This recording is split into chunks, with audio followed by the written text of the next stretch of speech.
Amigos, ¿qué tal? Este es su programa de los 20 a los 50. Bienvenidos. Hoy tenemos un programa un poco triste, una realidad, un tabú que no se ha sabido manejar en realidad para poder salir de él. Con nuestro invitado, el licenciado Lionel Dubón, que es el director del Refugio de la Niñez. Vamos a hablar del abuso infantil, que es una realidad, como decíamos, pero que pocas personas se atreven a ventilarlo y buscar soluciones para resolverlo. Bienvenido, Lionel.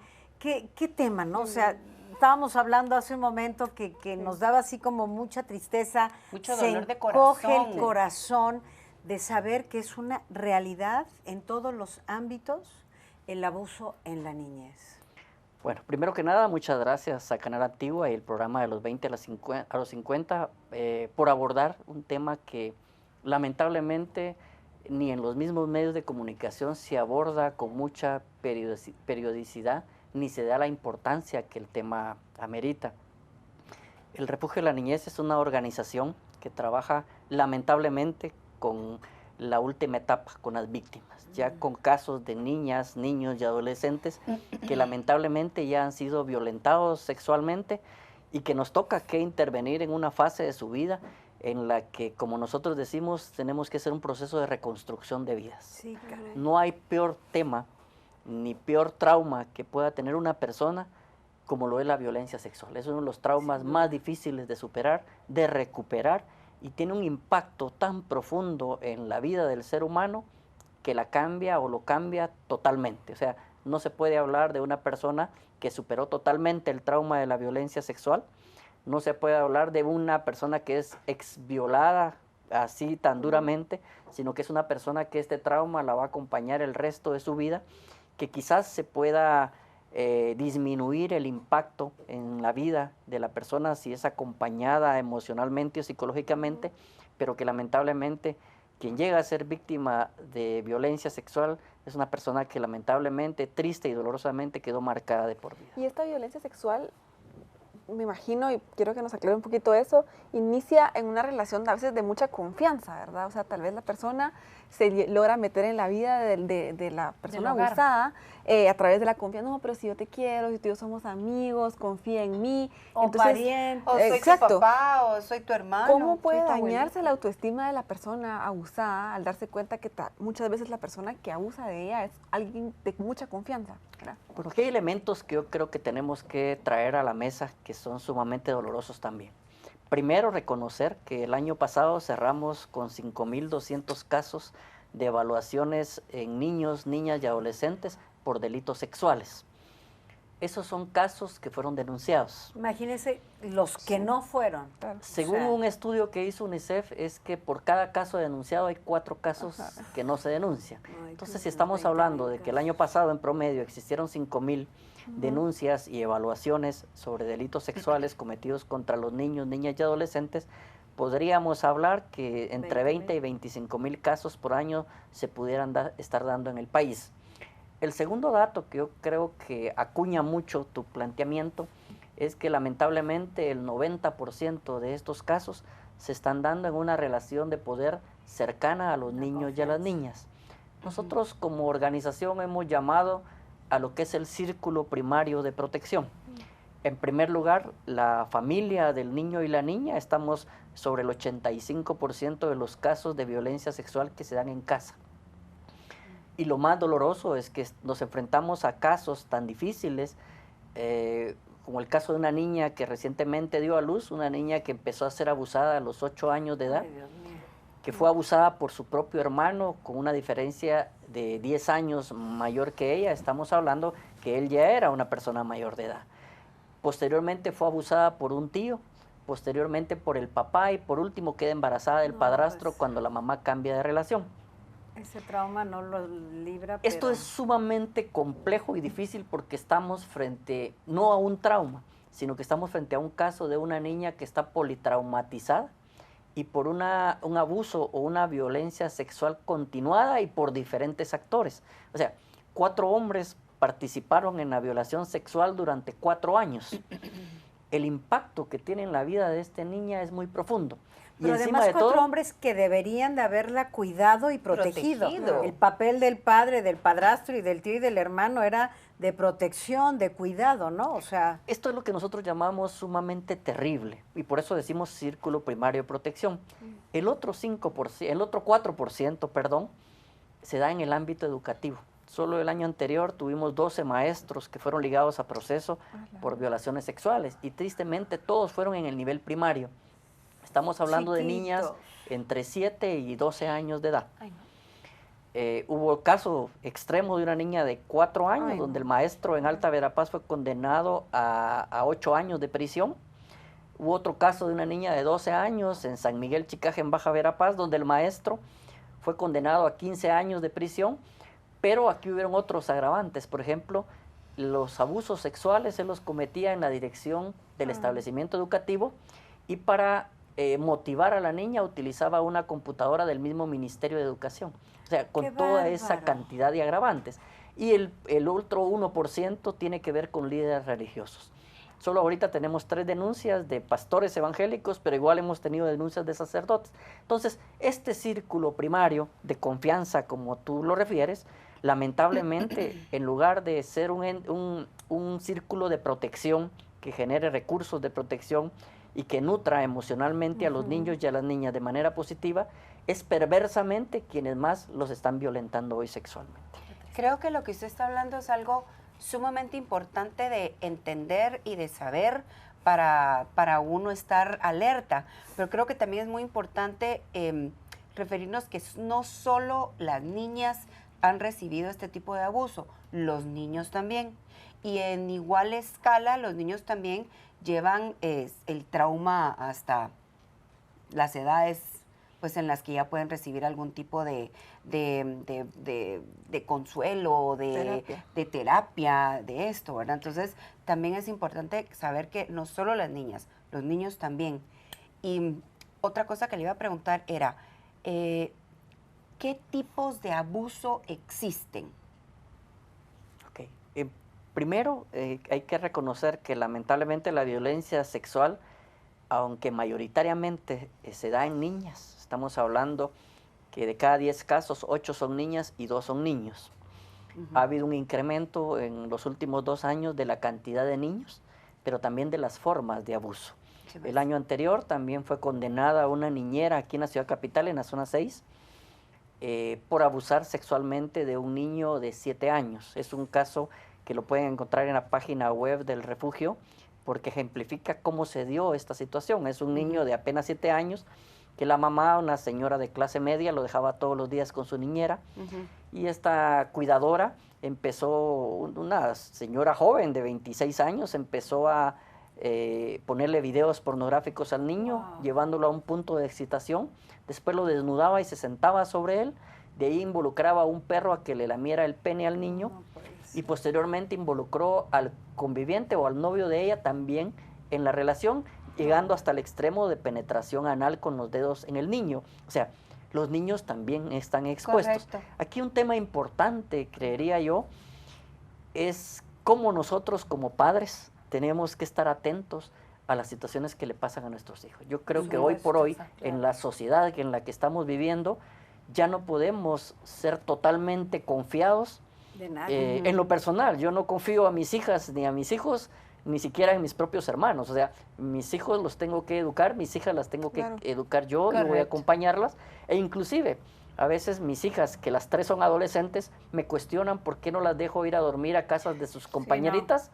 Con la pena. A mí nunca me Si a ellas sí se los permiten, y les digo, no, hija, yo he visto tantas cosas en la labor que desarrollo, que no tengo la certeza de que vas a ser protegida de la misma manera como yo te protejo. Entonces yo creo que ahí hay elementos importantes, primero, de cómo la familia hoy por hoy está abusando más de sus propios hijos.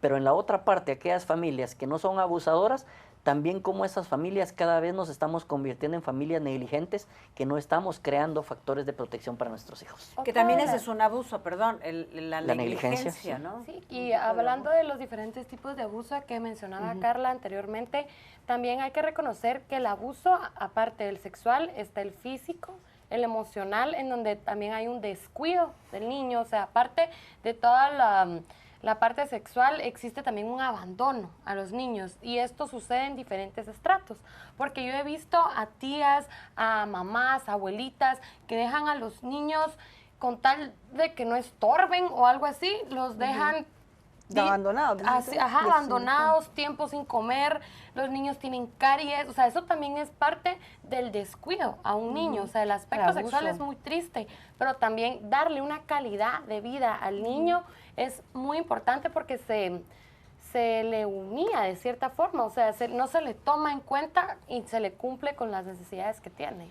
Sí, yo insisto muchísimo. Bueno, los tipos de abusos son variados. Existe la negligencia, como ya se ha planteado, el maltrato físico que se ha tratado de ir superando, que El verbal. si hablamos con enfoque de derechos tenemos que cuidar a nuestros niños. Hay que recordar que la Convención nos da ciertos preceptos fundamentales, como por ejemplo el interés superior del niño. El interés superior del niño es enfocarnos como padres o como Estado a crear esas condiciones de desarrollo integral para los niños y las niñas. Hoy por hoy tenemos un serio problema con nuestras familias. Yo creo que cada vez se nos ha olvidado a las familias cuál es el rol fundamental en la educación y en el acompañamiento a nuestros hijos e hijas. Así es. Tiene que ver con muchos factores, Claro. por cierto. Cuando volvamos del corte, platiquemos un poco acerca de cuál es la responsabilidad de los padres en este caso y cómo podemos detectar a tiempo o lo más pronto posible que hay un abuso en nuestros hijos. Volvemos también.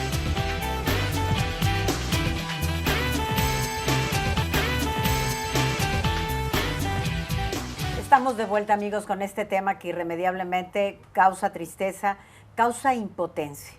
Así que esperemos que a través de este programa podamos llegar al corazón de todos ustedes y ver de qué manera, con una sociedad comprometida, podemos ayudar para que esto no siga sucediendo.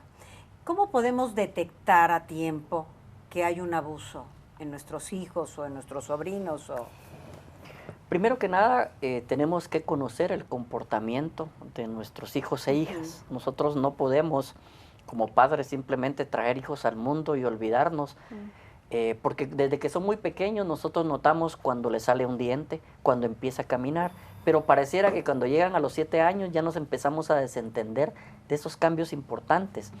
El desarrollo humano es maravilloso y en cada etapa del desarrollo se van dando cambios importantísimos. Es fácil detectar cuando un niño está siendo violentado, ya sea porque está recibiendo bullying en el ámbito educativo, ya sea porque está recibiendo acoso de otros amigos en la colonia, en la cuadra, o ya sea porque está empezando a ser víctima de violencia sexual. Cualquier tipo de abuso lo que va a darnos como primer síntoma o primer signo son cambios de comportamiento. O sea, cuando en la relación fluida que tenemos con nuestros hijos e hijas empezamos a notar algún tipo de cambio de comportamiento, así sea mínimo, hay que parar las antenitas de vinil, dijera el Chavo del Ocho, porque algo está pasando y eso tenemos que tener mucho cuidado. No es normal que de pronto si nuestra hija o nuestro hijo tiene la costumbre de platicar mucho con nosotros o de jugar mucho en casa, de pronto vemos que empieza a aislarse o de pronto vemos que está serio, que está retraído, que está retraída o que empiezan a tener pesadillas. Seguramente el nivel de aislamiento, el nivel de cambio de conducta o el nivel de sueños distorsionados que un niño pueda tener o una niña van a variar dependiendo del tipo de trauma que está recibiendo. Pero evidentemente cuando nuestros hijos empiezan a cambiar conducta, que habría que tener cuidado de no confundirse cuando se da la adolescencia, porque evidentemente hay cambios de conducta, pero también hay que aprender a leer los comportamientos de nuestros hijos e hijas, porque también en la adolescencia se pueden dar reacciones agresivas de nuestros hijos porque se están acomodando a su nueva forma de vida, pero no son reacciones agresivas consistentes, sino que son pequeñas explosiones que se dan en determinados momentos. Sin embargo, cuando un niño está siendo abusado, está siendo abusada, el retraimiento, las pesadillas, el cambio de conducta van a ser actitudes permanentes, no son van a querer temporales. Eso era lo que Eso era lo que yo quería retomar acerca de lo que estaba usted diciendo. Creo que uno con sus hijos es es capaz, aparte que uno se quiere hacer el loco, ¿verdad? Pero uno sí es capaz de reconocer qué cambio es el normal y qué cambio no es el normal, ¿verdad? O sea, si uno no quiere verlo, eso ya es otra cosa. Pero también hay que tomar en cuenta cambios como cuando la niña empieza a menstruar, cuando el niño empieza a desarrollar. O sea, hay muchos cambios así que podrían tomarse como otra cosa, pero un papá es capaz de identificar esas cosas. Así es que no es ninguna, no es ninguna excusa. No El tenemos de yo no me di psicólogos cuenta. para El de identificar. yo no me di cuenta. Y también, Porque y también sí se da uno cuenta. Y tú decís los papás, pero yo creo que también, que es muy cierto lo que tú decís, y qué pasa también a la hora de un amigo o otra persona cercana que pueda estarlo viendo en otra parte, como que a veces terminamos en esa cultura de no, mejor no digo nada, yo no me meto. Como ¿verdad? cómplices, yo no sin me querer, meto ¿no? y, Pero lo y estás viendo. El alcance que puede tener un abuso en un niño en una edad tan temprana, donde se está formando su autoestima, su forma de relacionarse con el mundo, toda su independencia, todo. Los niños y las niñas son maravillosos Terrible. para dar señales. Por ejemplo, otro de los cambios de comportamiento o actitudes que tenemos que tomar muy en cuenta es que, y es muy recurrente el error de los papás, es que a veces el abusador es un amigo o es una persona de la misma familia, regularmente. Y entonces a veces llega ese tío y abraza a la niña y la niña muestra resistencia y sale huyendo. Y a veces los papás, abraza a tu tío. Salúdala. No, si nosotros estamos notando esa actitud de rechazo, algo está pasando en la relación entre este familiar y nuestro hijo y nuestra hija. Ahí tenemos que parar y observar. Sí, yo tuve una experiencia, fuimos con un grupo de la universidad a un lugar en donde se trataba con chicas violentadas. Y la actitud que tenían las mismas era muy agresiva, muy a la defensiva. Estaban siempre como en esa actitud a la defensiva. No es que fuera Se nota. desagradable, porque uno sabe pues la Con situación. lo que han pasado. Pero es una situación en donde uno nota un comportamiento totalmente diferente.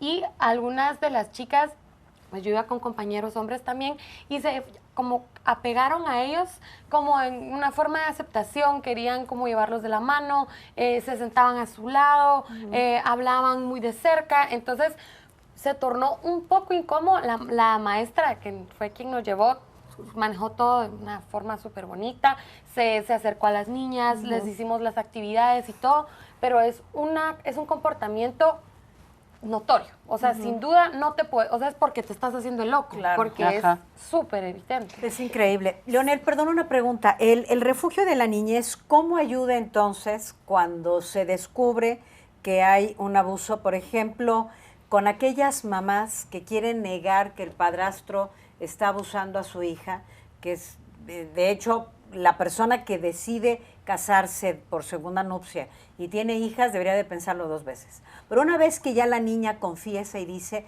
la mamá dice, no, no es cierto, tú me estás mintiendo, pero finalmente llegan con ustedes detectan cómo el refugio ayuda a la familia. Porque no solamente es la niña, sino convencer a la mamá de que la niña no está mintiendo. Aquí voy a unir el comentario con la pregunta. Primero, cada caso de violencia sexual es un caso individual. Cómo impacta en la vida de una niña va a depender de muchos factores. Y aquí en Guatemala hemos ido aprendiendo gradualmente las instituciones a poder brindar un tratamiento adecuado, porque no hay un recetario ni hay una fórmula mágica para atender a cada persona. Entonces, bajo ese concepto, primero hay que aprender a leer el caso, a leer las circunstancias bajo las cuales se dio la violencia sexual o el abuso. Hay niñas que efectivamente plantean, como lo dices tú, un rechazo hacia la figura femenina, pero no es a la persona que las está visitando a quien están rechazando. Claro. Está rechazando a aquella madre que estaba consciente de lo que estaba pasando y que había una negación de la madre de querer aceptar por muchos factores. Yo no voy a criminalizar a las mamás, porque también nos hemos encontrado con casos muy dolorosos y difíciles donde hay una mamá que negaba la violación de su hija, pero era como un mecanismo de defensa propio porque ella también había sido abusada sexualmente y ella venía de una historia de repetición de patronos donde la abuela también había sido víctima de abuso sexual. Entonces se estaba repitiendo en 3 generaciones distintas la violencia sexual. Y en cuanto a la cercanía con los hombres, desafortunadamente las niñas cuando son violentadas sexualmente desde muy pequeñas, esa es la forma o el mecanismo de comunicación que encuentran. Claro. Piensan que relacionarse sexualmente es la única forma de recibir afecto. Que las acerquen, eso es lo complicado. Ahora, en el abordaje, el refugio tiene una estructura terapéutica especializada, utilizamos mucho la terapia género sensitiva, lleva sus pasos, trabaja mucho en el empoderamiento de la niña, pero no trabajamos con la niña de manera aislada. Simultáneamente estamos trabajando en escuela de padres y grupos terapéuticos con las madres, estamos generando condiciones para que la niña no vuelva a ser violentada sexualmente, porque aquí se da otro fenómeno difícil de comprender, pero que es muy repetitivo.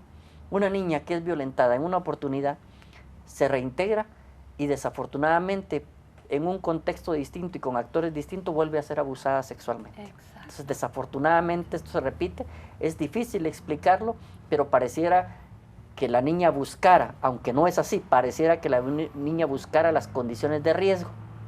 Entonces tenemos que trabajar y empoderar mucho a la niña y crearle esos factores protectores suficientes para evitar que ella vuelva a exponerse, porque lamentablemente en nuestro país el tema de la violencia sexual en las niñas está muy normalizado, desafortunadamente, y tenemos que trabajar socialmente para revertir esa cultura patriarcal y machista donde tristemente a la mujer y a la niña se le ve como un objeto sexual, y eso hay que revertirlo en el país fuertemente. ¿Y qué se puede hacer para prevenir, digamos, a futuro? ¿Qué podemos hacer? ¿Qué no estamos haciendo? ¿Qué en el ambiente está fallando que no permite que podamos prevenir más casos como estos que hemos estado hablando? Bueno, yo creo que es responsabilidad de todas y todos. Primero, yo creo que he hecho mucha alusión al sistema primario de protección. La primera prevención tiene que empezar en familia. O sea, yo tengo 3 hijas y desde muy pequeñas hablamos de temas que muchas veces otros dirían, ¿por qué le vas a hablar a una niña tan pequeña de su cuerpo? Pero la niña desde los 5 o 6 años tiene que aprender a conocer su cuerpo, cuáles son las funciones de su cuerpo. Hablar de su cuerpo, hablar de educación integral en sexualidad no implica hablar de tener relaciones sexuales. Eso ya es en otra etapa de la vida. Yo creo que el primer factor de protección tiene que ser la familia. Enseñarle a la niña a protegerse, a cuidarse, a acompañarla y generarle esas condiciones de protección y de empoderamiento, que pueda decir que no, esto no, y evitar también que vengan otros actores a amenazarla, porque es muy típico que el violador le dice voy a matarte, voy a matar a tu mamá, voy a matar a tu papá, y eso no es cierto. O sea, la niña tiene que aprender que cuando algo le incomoda o no se siente bien, tiene que decir, tiene que gritar, tiene que salir corriendo y decir, esto no me parece, y el niño también. Lo segundo tiene que ver con todo el sistema educativo. Nosotros tenemos información de primer mundo, pero un sistema educativo de tercer mundo. Sí. O sea, hoy por hoy yo les quiero contar mi experiencia. Yo aprendí mucho sobre cómo educar al uso del Internet hace 15 años en España. Sin embargo, hoy por hoy en el país tenemos la tecnología a través de las redes sociales de primer mundo, pero no tenemos las condiciones educativas de ese primer mundo. Entonces toda la información fluye, pero no tenemos cómo proteger a nuestras niñas. De manera distorsionada. Y nuestro sistema educativo sigue quedando en un atraso muy fuerte en la medida que no nos atrevamos a hablar de una educación integral en sexualidad. No estoy hablando de que desde primero primaria tengamos que introducir educación sexual a las niñas, no, educación integral en sexualidad, que es muy diferente a la educación sexual y reproductiva, que vendrá en otra etapa del desarrollo, que viene en la adolescencia, porque desafortunadamente muchas adolescentes hoy por hoy quedan embarazadas porque no saben ni siquiera cómo van a quedar embarazadas. Así es, precisamente por tomarlo como un tema tabú, por tanta ignorancia en la que vivimos, estas cosas suceden. Creo que como usted bien dice, todos somos responsables, como padres, como ciudadanos, el amigo, el primo que está viendo algo, no hacerse cómplice, los profesores, los maestros, los directores, la parte de la religión, todos somos responsables de proteger a nuestra niñez porque ellos nacen con ese derecho, con el derecho de ser protegidos, ser educados y formados de una manera sana. Es importante que tengamos claro también como sociedad que una vez que una mujer ha sido violada y se casa, muchos hombres empiezan a reclamarle y a decirle gracias a mí tienes un marido, gracias a mí tienes una familia, y creo que eso no se vale. La violación no fue porque quiso, si no, no hubiera sido violación. Entonces, hombres y mujeres tenemos que ser conscientes de que este problema es un problema de todos. Desde el hogar, empezar a ser conscientes de cómo educamos y formamos. Y los colegios, no tener tanto este tabú y abrir un poco más a la autoestima, a la autovaloración, y de esa manera van a poder saber todos estos chicos y chicas cómo respetar su cuerpo. muchísimas gracias, de Gracias verdad. por haber venido. Es un tema Gracias. que creo que tendrá una segunda parte, porque no solamente es el acoso sexual o la violencia sexual, hay otras maneras de violencia que son muy importantes, que se viven diariamente en nuestro país y que todos tenemos que hacer algo para que eso pare. Gracias, chicas. Gracias. Gracias. Y hasta la próxima, amigos. Chao.